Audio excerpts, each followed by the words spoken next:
Hi everyone, welcome back to my YouTube channel. আপনারা সকলে কেমন আছেন? আশা করছি সকলে ভালো আছেন। আমি আজকে চলে আসলাম আপনাদের জন্য একটি নতুন ভিডিও নিয়ে। আজকের ভিডিওতে রয়েছে আমার ডেইলি ব্লগিং। আমি আপনাদের জন্য প্রতিদিন এখন থেকে ব্লগ বানাবো, মানে আমার জীবনে প্রতিদিন কি কি ঘটনা ঘটে যায় আমি আপনাদের সামনে তুলে ধরার চেষ্টা করছি। তো আপনারা আমাকে সাপোর্ট করবেন, লাইক কমেন্ট শেয়ার এবং সাবস্ক্রাইব করার পাশে থাকবেন, যাতে আমি আপনাদের জন্য আরো নতুন নতুন কন্টেন্ট নিয়ে আসতে পারি। তো আমি যেখানে এসেছি আমাদের গ্রামের পাশের একটি গ্রামের বিলে। তো এখানে কত সুন্দর একটি ভিউ রয়েছে আপনারা দেখতে পাচ্ছেন।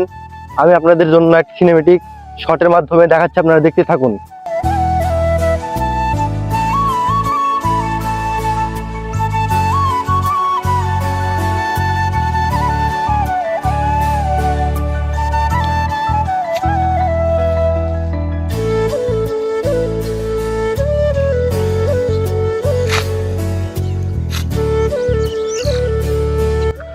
তো গাইস, আজকের ভিডিওটা আমাদের এই পর্যন্ত ছিল। আপনারা সকলে লাইক কমেন্ট শেয়ার এবং সাবস্ক্রাইব করার পাশে থাকবেন, এবং আমি আপনাদের জন্য প্রতিদিন ডেইলি ব্লগ নিয়ে হাজির হব। আজকের জন্য বাই বাই।